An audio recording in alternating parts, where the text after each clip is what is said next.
We're live. We're live.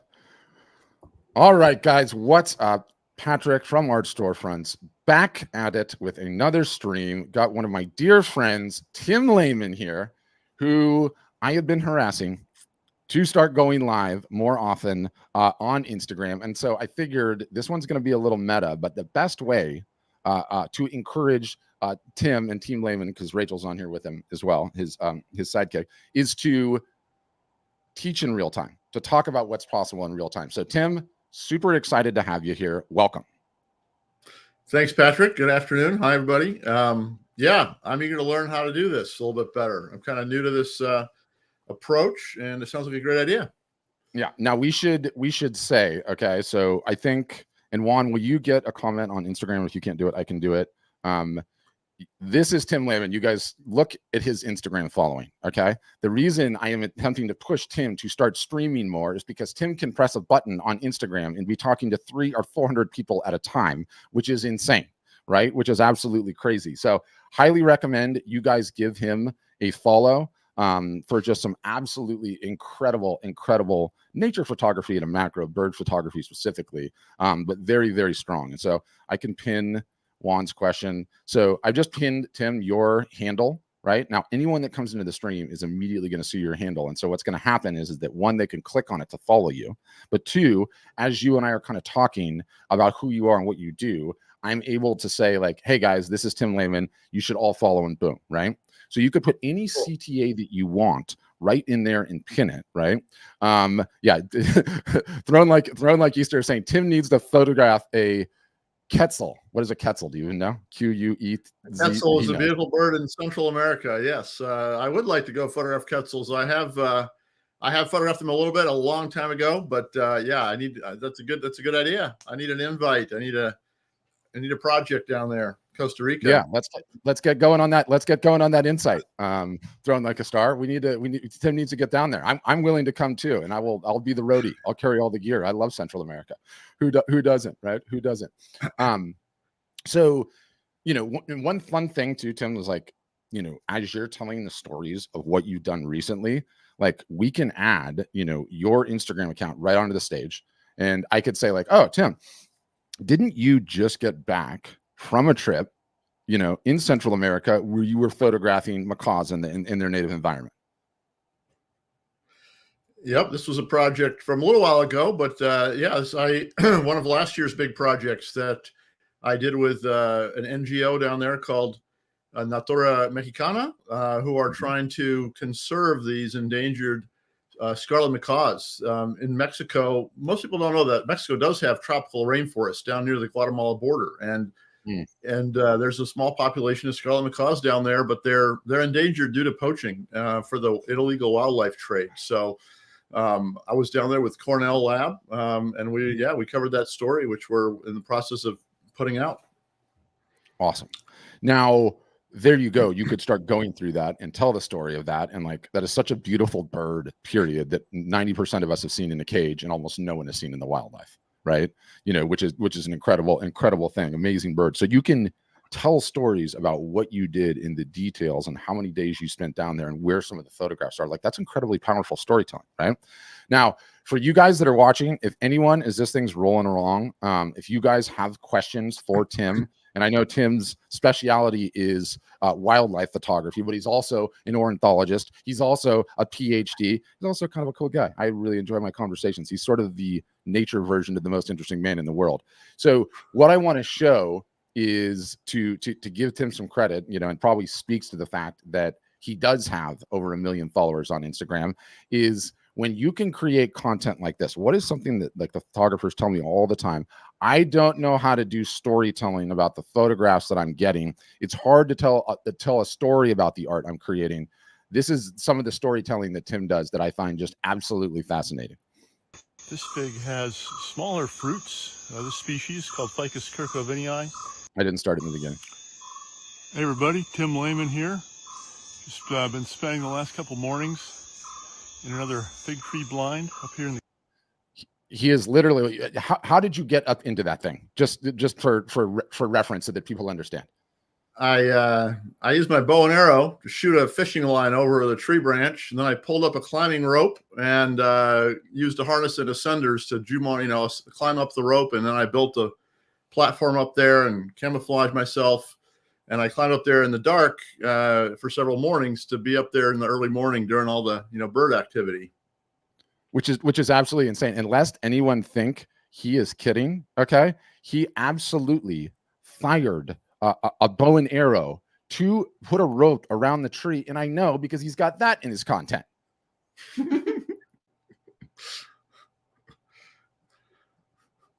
Exactly. I don't know how old you are, Tim, but I'm sure this is an activity most people your age are engaged in on a regular basis, firing arrows into these giant tall trees and getting up there, But this is you guys, this is the behind the scenes stuff that we want to understand how difficult it was for you to get the photograph, what kind of work you had to do to get in there, to get the photograph, to get up into that tree, right?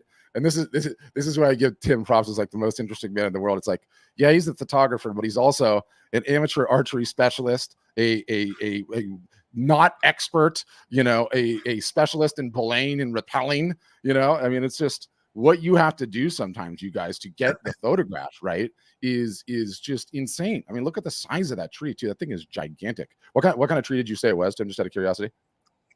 It's called a shoria. It's genus shoria. It doesn't really have a common name. It's one of the big families of canopy trees out in Borneo. This is in Indonesia, in the rainforest in Borneo. Got it. And so, like, look, Tim had to take his cell phone all the way up this tree, which, by the way, if you drop it, I don't think the survival chances are high. But you could just see the piece of content. Borneo's Gunung National Park. This fig has smaller fruits. This species called Ficus kirkhovenii. Got some really small figs that are very popular with a lot of the smaller birds. So I've been racking up the collection of the diversity of bird species here that feed on figs. Check out the stills. Yeah, I've got a little carousel here of a few of the different bird species that I photographed up in that tree. Yeah, this is just insane that, like, in terms of a piece of marketing content, in terms of engaging content on Instagram, the fact that you can pivot from climbing the tree like that to getting the these colorful photos of birds is like, I love it. So I got to encourage Tim. Somebody was asking on here, like, how long did it take you to get to 1 million followers? Like, this is the reason that he got to 1 million followers, is you can leverage content like this. But one of the things, but I do have a question, Patrick. Oh, yeah, because well, I got a question for you, because I guess everybody should know that obviously I'm a happy Art Storefronts customer, but I do want to figure out, like, how do I do that kind of content which people love, but then how do I pivot that into, and you can buy a print of these bird images without could you imagine if he went up to the tree and he had the print in his hand and he's showing up? You laugh. I bet it would work. I bet it would work.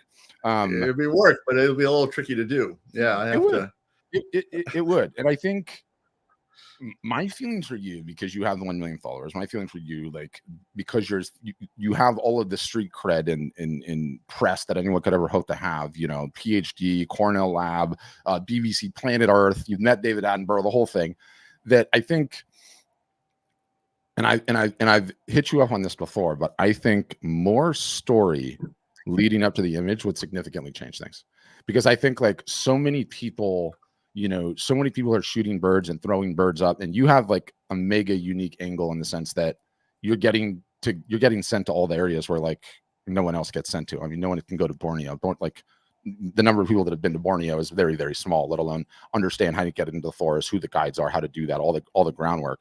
So I firmly believe the missing piece that you have is just the story piece. And I still think you need to do more. And I think the work that you did on that Palm Springs Annenberg thing was, like, so compelling, right?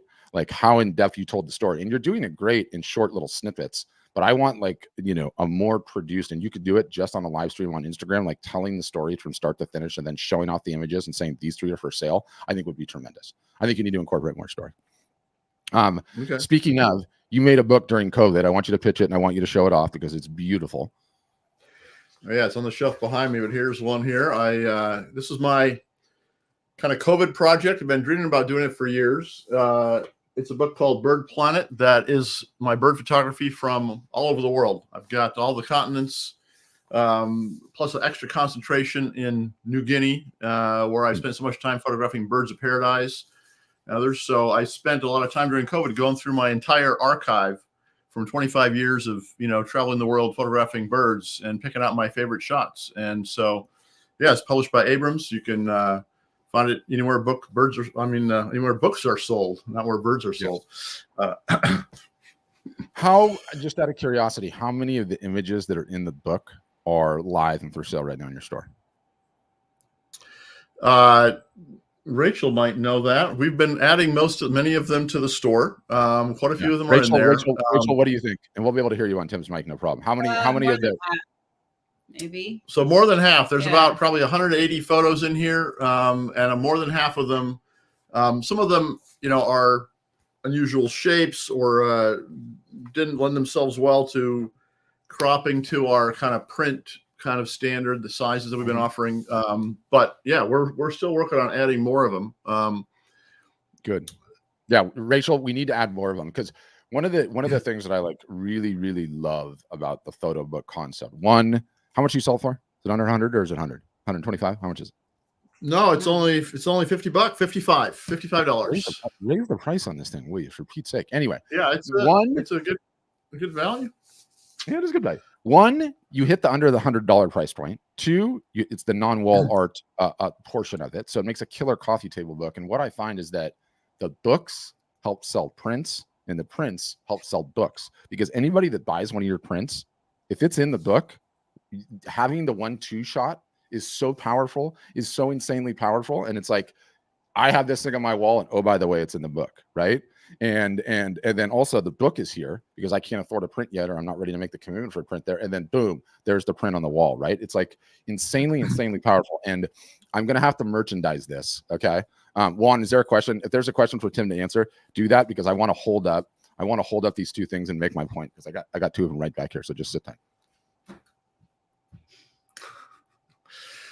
While he's getting that, I'll also just say that this book contains, my sort of most well-known published images. Like about half the book, or a little bit less than half the book, contains images that have won awards, been published in Net Geo, things like that. But I also, went and found all these kind of hidden gems, as I call them. My images that, there's always some that end up on the cutting room floor that I really liked, that I think are better than some of the ones that the editors picked at National Geographic or whatever, or there just wasn't room for them in the story. So the book is more than half, unpublished images that have never seen the light of day.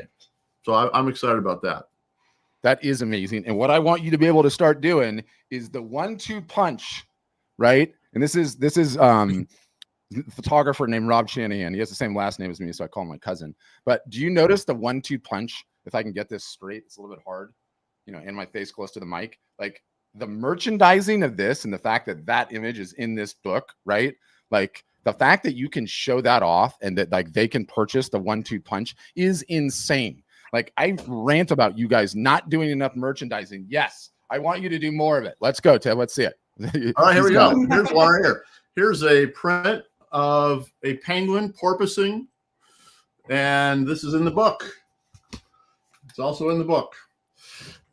So yeah, I already have some examples around the studio here of prints that are available that are also in the book.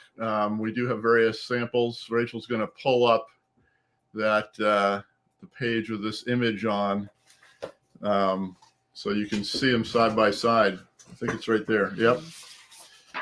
Yep. Okay. So here, you hold this. All right. See, so here is the opening of the Antarctica chapter. Put this in front of this side of the book. And there's it's hard to do in webcam land, but like, do you see how even with our completely off cropping and framing, right? Like the 1-2 punch of the book in the print is like such a beautiful thing. It's a staggering thing, and it's also why like every time you sell a print, they should be offered the book. Every time you sell a book, they should be offered the print, right? And it's like, do you want to add this to your order? All of which is huge. But I know I have limited time with you, so I want to pivot to an equally important topic, which is, what do I say all the time? what's our mission at Art Storefronts? Like, to create successful customers, and that means being open to any revenue sources that can potentially exist. And for Tim, he's just as much like a world-renowned nature photographer as he is a teacher. He's got a PhD in ornithology. He's been doing this his entire life and going to the places there where almost no one else gets to be sent. So I've been for quite some time saying, like, Tim, you got to do a class. You got to do a class. You got to do a class. He's finally just done a class. I want to play a teaser video that you made that I thought was great, of an hour south of me, San Diego, right, where you're shooting the pelicans, and I'll show that. But he's just launched his, is it your first class, technical class that you sold? I think it is. Yeah, this is my first sort of online, course that people can watch from anywhere. I mean, I've taught in person, but this is the first one of its kind. Yeah, and especially the first one you've done just for you, rather than like at some other outfits, right? Right. But no, that's true. I did. Yeah, that's true. I did do one for Nat Geo Great Courses, which is I guess it's now available online as well as on their DVDs. But yeah, this one is really my own creation completely. It's actually, it was inspired by the Bird Planet book, and the course is called The Creative Process in Bird Photography, or getting creative with your bird photography. And my goal with it is to inspire people to stop worrying about what ISO they're using when they go out shooting, and to really spend 95% of their mental energy thinking about what they're framing with their camera, thinking about the light, about the bird's behavior, what it's about to do, and anticipating the moment so that they can capture something, and so on. Working with backlighting and other kinds of slow shutters and all kinds of kind of creative approaches. So yeah, it's all focused about that. You don't have to be a super experienced photographer, but I kind of assume you know how to use your camera. It's not a basic course introducing how to use your camera, but it's designed for people at all levels to help them take their photography. It could be any wildlife photography, but I decided to focus it around birds and use bird examples. But if it'll also, obviously, all the principles apply to any kind of wildlife photography. So yeah, 100%. And you are answering one of the age-old, artist conundrums, which is, I have so many damn other artists and photographers following me. It feels sometimes like it's over half my followers, right? And in Tim's case, it's like, okay, he's set the ground conditions to work up this incredible following that a great many are photographers that are wanting to learn. Like, it's incumbent upon him to create these products. So I want to play this video first, and then we'll go from there. Front lighting is great for bringing out the detail and the images and the color, but backlighting adds a lot more drama to the shots. I'm out here in San Diego for a few days doing some photography on the coast, and I've had a chance to photograph these beautiful brown pelicans in their breeding plumage, both front lit and backlit. So you can compare and check out the different feel that these shots create. I'm not sure what you like better, but for me, when I have the opportunity, I always find myself seeking out the backlit shots for that extra drama. And if you want to learn more about, how to get your exposure right for these kind of situations, which is a little trickier than front lighting, check out my course. I've got a new bird photography masterclass. I'm offering a free lesson right now, a lesson specifically about adding drama with light, dealing with backlighting and silhouettes and things like that. So check it out. Awesome. And so anyone that's interested, by the way, because I know there's a ton of photographers watching this and will after the fact, just hit the link in Tim's bio. It's at Tim Laman. This is his Instagram handle, and you can get a chance at that. And the opportunity you have, Tim, streaming on Instagram, teaching individual lessons, and then saying, hey, for those that are interested, obviously I want you to have the keyword thing with ManyChat. We can talk about that later. It's just an incredibly, incredibly powerful thing. So one person asked how long you've been with Art Storefronts. What, 3 years, 4 years, 5 years? Is it 4 years? I don't know. Yeah, I think about four going on 5, maybe. Yep. Yeah, 4 going on 5. It's been a while. So guys, thanks for watching. Thanks for Tim for being a good sport as I harass you to get going on more Instagram streams. The background, by the way, his background is flawless, right? Perfectly, exactly what you would want to see. And everybody needs to do more Instagram streaming. So, okay, Tim, Rachel, you guys stay in because I want to do this. So I'm going to thank you, everybody that were watching. I'm going to end. All right. Thanks, everybody. Thanks, Patrick, for showing how this is done. Appreciate the lesson. So end the stream.